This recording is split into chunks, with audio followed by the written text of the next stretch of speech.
Bismillahirrahmanirrahim. Assalamualaikum warahmatullahi wabarakatuh. Pertemuan kali ini tidak ada pembahasan lain kecuali kita meluruskan apa yang sudah kita bahas kemarin tentang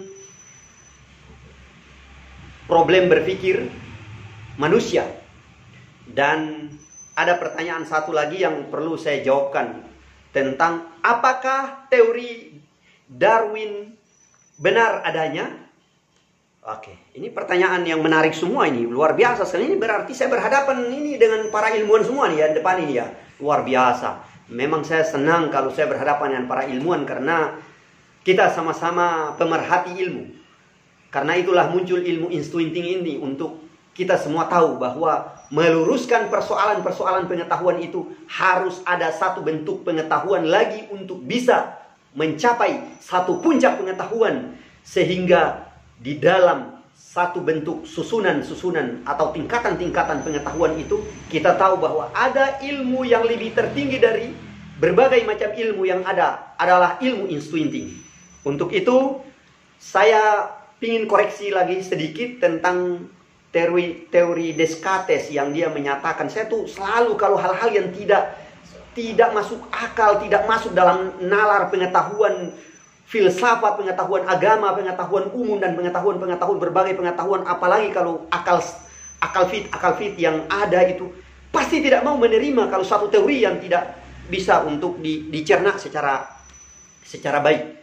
Descartes dengan teori aku berpikir maka aku ada. Aduh.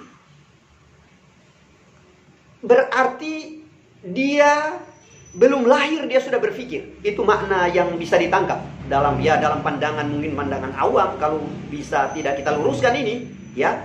Tapi ini ada makna hakikat sebetulnya yang bisa nanti ilmu instincting meluruskan. Tapi ketika kita berbicara ini pada satu tingkatan pengetahuan yang kira-kira itu umum, ini dianggap satu bentuk kerendahan dirinya, kerendahan umat manusia. Karena dia belum lahir di bumi dia sudah berpikir.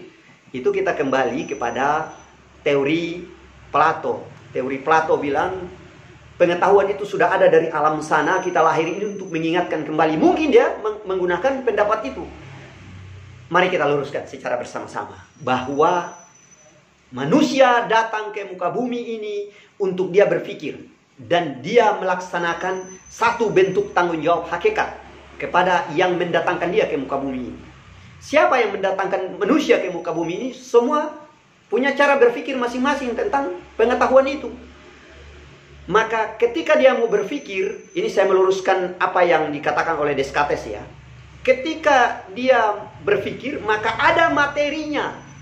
Ada satu wadah dirinya, ada satu wadah akal otaknya untuk menampung wadah akal, yaitu otak. Sehingga proses berpikir dia itu ada ketika dia ada terlebih dahulu.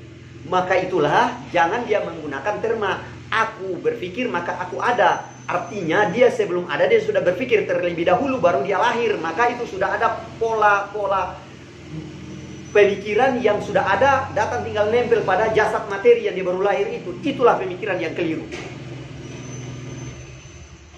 Kita lanjut dengan pertanyaan berikut ini adalah, apakah teori Darwin benar adanya? Ini pertanyaan yang cukup bagus.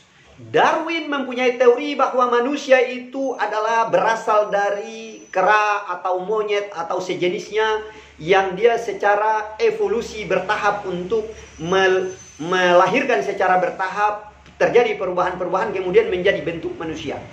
Ini saya yakin bahwa Darwin memikirkan terlebih dahulu, Darwin punya asal usul. Bahwa Darwin ini satu bentuk evolusi yang tidak sehat, sama dengan ada yang namanya tahapan-tahapan. Tahapan-tahapan itu, tahapan-tahapan manusia itu diproses. Kalau kita lihat dalam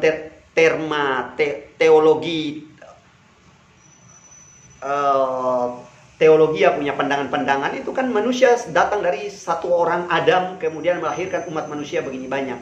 Jadi setiap makhluk itu sudah ada gen awalnya. Jadi turun temurun itu terus harus ya segitu-segitu aja, tidak ada lagi evolusi. Kalau revolusi ada, evolusi Darwin itu nihil belaka. Ya, demikian, terima kasih.